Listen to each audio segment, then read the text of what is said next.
Welcome back to FC Smorgon, everyone. This is Looney Loser 17. The off-season is finally over, and we begin our next league campaign tomorrow in game. So it's time to look at what has happened in the off-season. First off, I should mention that when finally the end of season stuff came through, we received a significant boost to our payroll budget. It was like a $16,000 a week boost to our payroll. I haven't spent nearly all of that, but what that allowed me to do was to spend a lot more to bring in a number of new players to help fill out depth and bring in better talented depth. So mostly it's players that have come in here over the winter. There's also a surprise or two that went out. Still, most of the players I brought in are on free transfers that didn't have a club. However, I did also spend money for the first time to sign a player here this winter. Probably overpaid for the guy, but we'll get to that in a minute. First guy I brought in since the end of last season is Fabian Falkster and Ransjo, 26-year-old Swedish center back.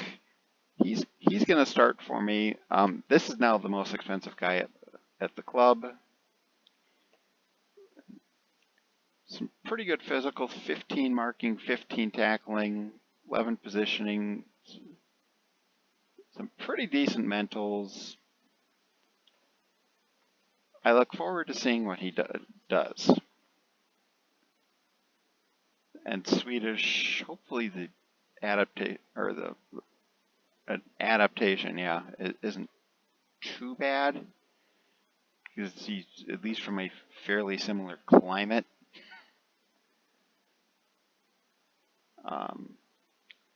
Next guy I brought in is Anthony McCook.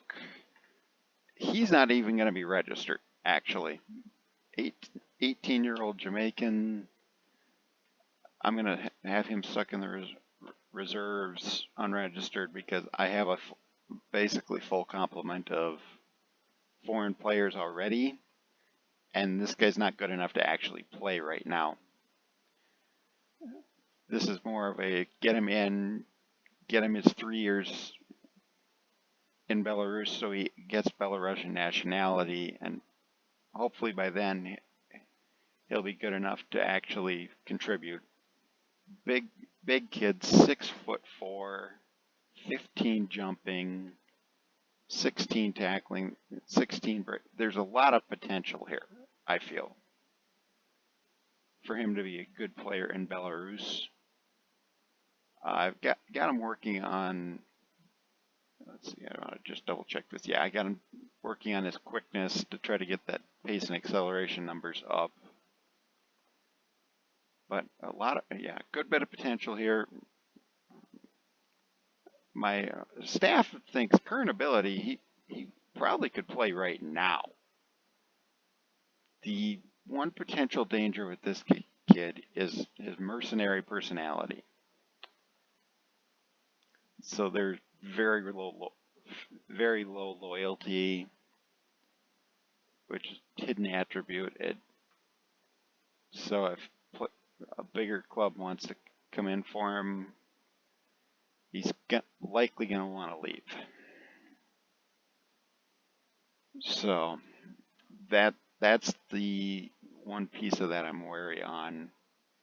He's on $140 a week, so very cheap. Sort of take a bit of a shot since I've got a bit of wage room to play with. And now here's the guy I actually spent money on. Alexander Nadolski, brought him in from Vitebsk. He had been a bit unhappy there,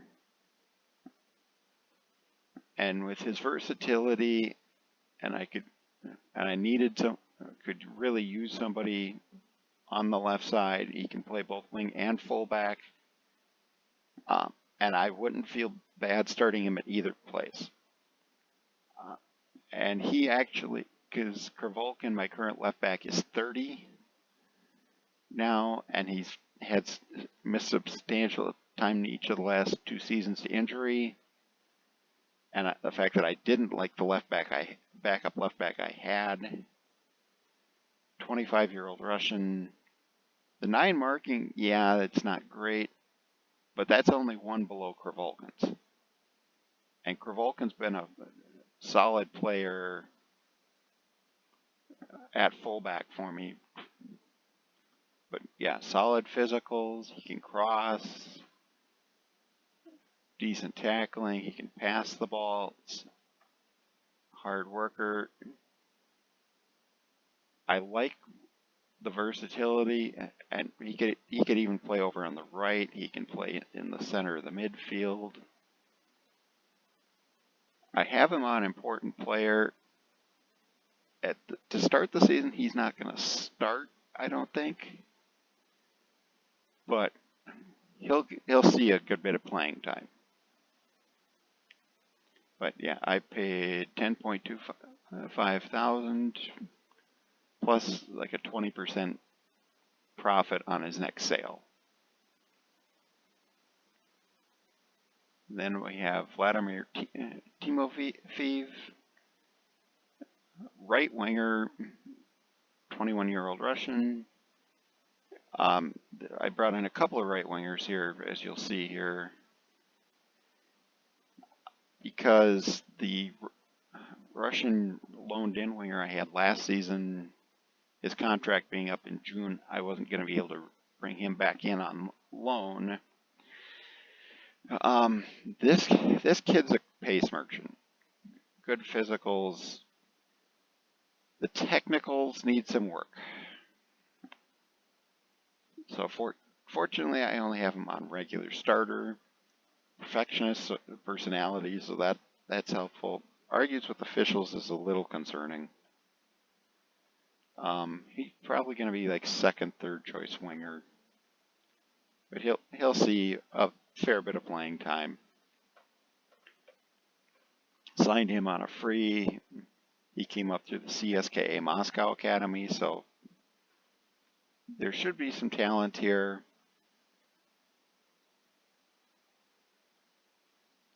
Then we have another one of the right wingers I brought in, Javik Gasmi, 24-year-old Algerian.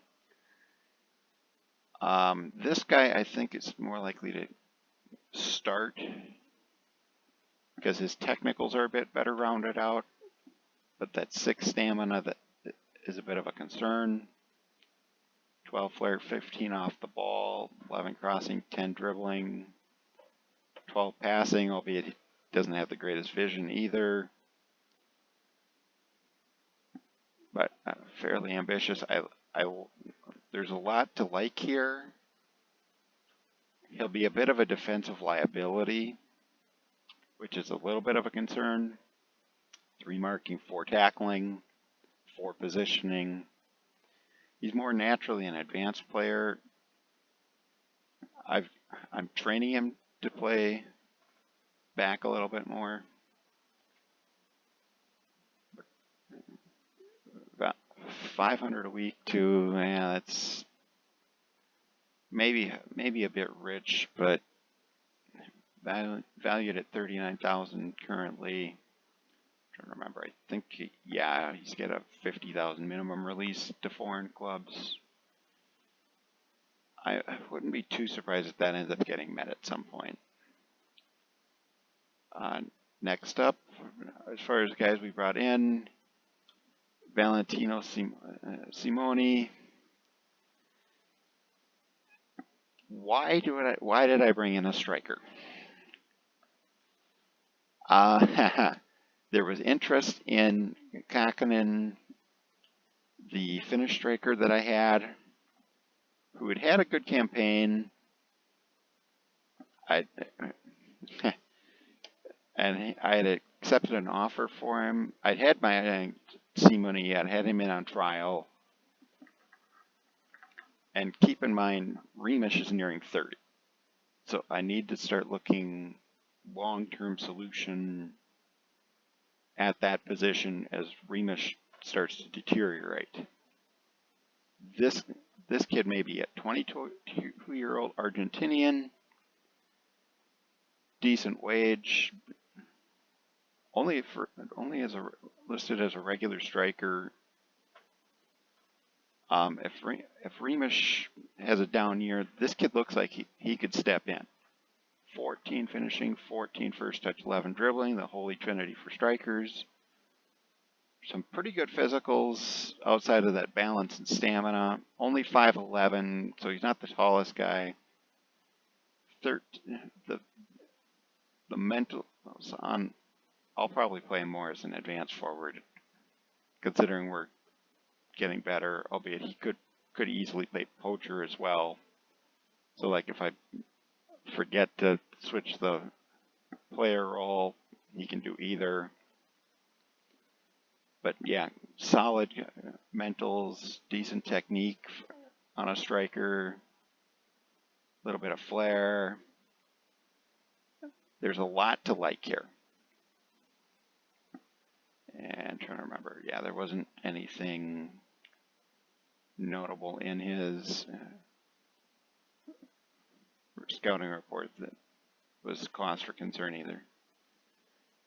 And then next sign, additional depth piece, Vladislav Kalinin, 25-year-old Belarusian, with Zaleski, like my third center back now in his early 30s, and his physicals are declining pretty rapidly. I needed to look at a center back option or two to improve the quality of my depth at that position. Solid player for a backup position. Some of the mentals aren't necessarily as strong, but he's also several years younger.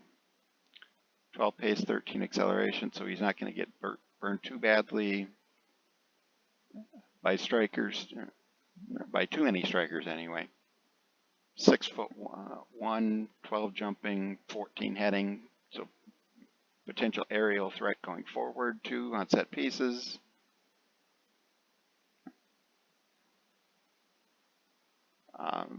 Another guy I signed on a free, he played with Slutsk. Didn't see much action for them, but he performed on the very limited action he got. And then the league turnover happens, and I have to wait a minute. Oh,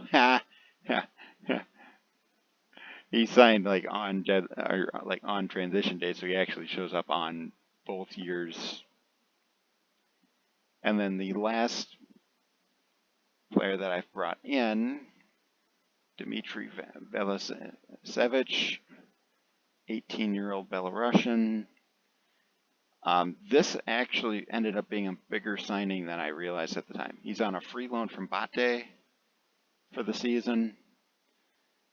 Nice versatility down the middle. I'm going to use him more as a central midfielder, but he could play center back if need be. A couple of my guys actually aged out of the U21 a year sooner than I realized that they were going to. So I only have a couple of U21 Belarusians. This kid is one of them.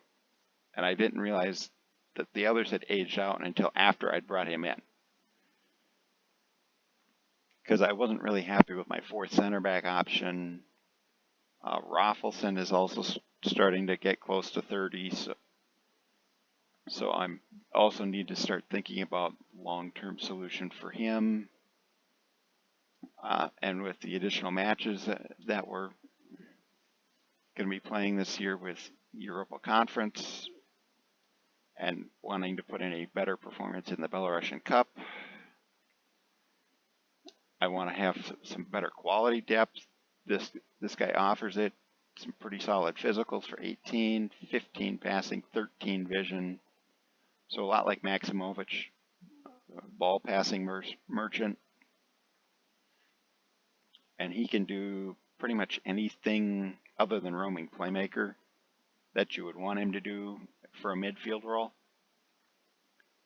Dribbling's not the strongest, but he's definitely not a defensive liability with that 12 marking, 11 tackling. Some decent mentals for his age.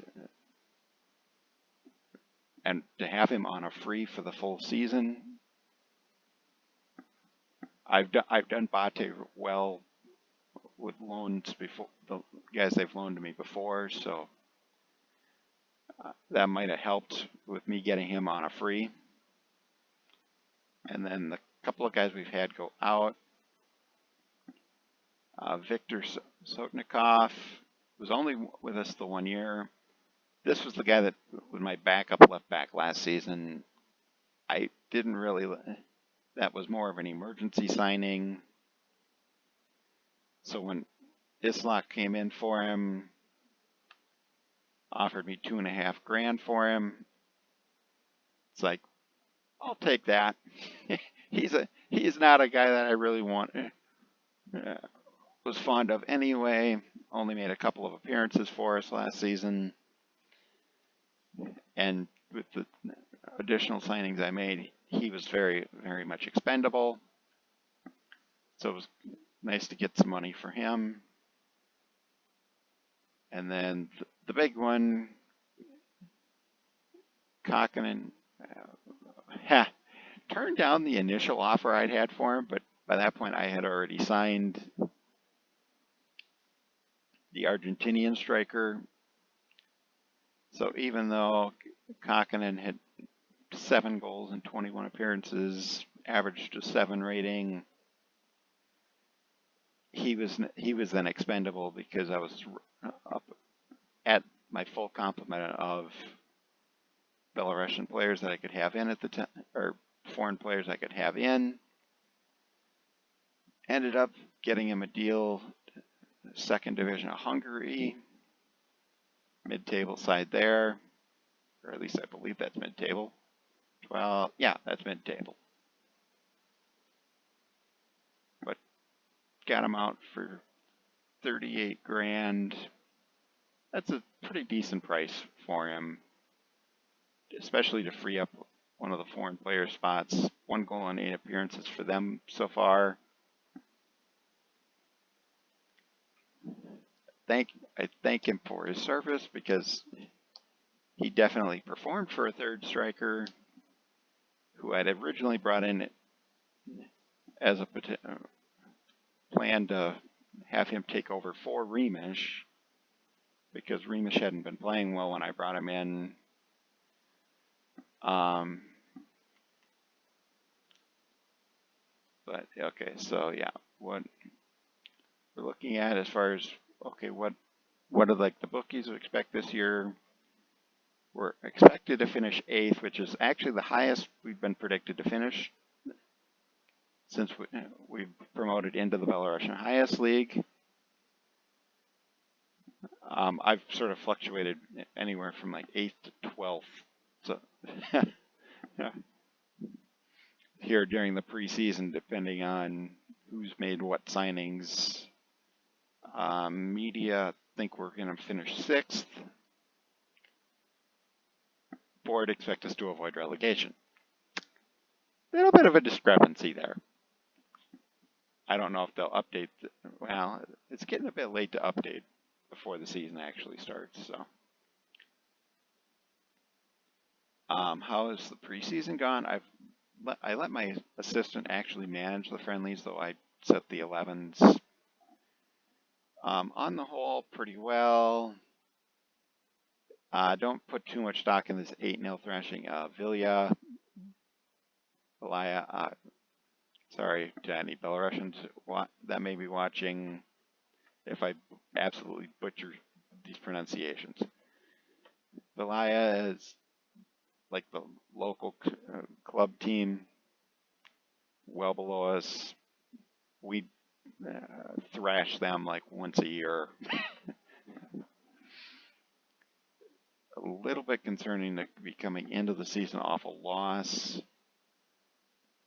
They got Ruteri, yeah. Sorry, I didn't practice saying these. Lithuanian, I think that's highest league team. Came in, beat us with like a 93rd minute goal. That's a bit disappointing. And the schedule maker didn't exactly do us any favors if you look at this first month. Dynamo Minsk, defending runner-up, at home to open the season, followed by a away trip to Energetic, solid mid-table. We host Bate. We're going to be looking to have a much better campaign after last year's embarrassment. Slavia Mozir, so at least we've got somebody we should beat in the opening month before an away trip to Torpedo Zedinho for a televised match. And then things don't exactly get easier because May starts with away trips to Minsk, who finished 4th last year, and Niemann Grodno, our former parent club, promoted back after into the league this season after one season in the second tier. So it's going to be an interesting season, to say the least. Definitely be interesting to see how we adjust to the extra matches with Europe for the first time. But our objective this season is definitely to show that last season was not a fluke and to get back into Europe for next season. We have a couple of little injuries to start the season, including Gasmi twisted his ankle. He'll miss the first couple matches. Maximovic isn't likely to be fit for the opener. So my loaned-in center mid from Bate is going to be on the bench for that opening match. But I think I've pretty well summed up everything from the off-season for all of you, so you have an idea of what's going on here when the new season starts. And I'll do another video in about a couple of months, probably about 2 months, as long as I don't forget again. Thank you everyone for watching, and I'll see you next time.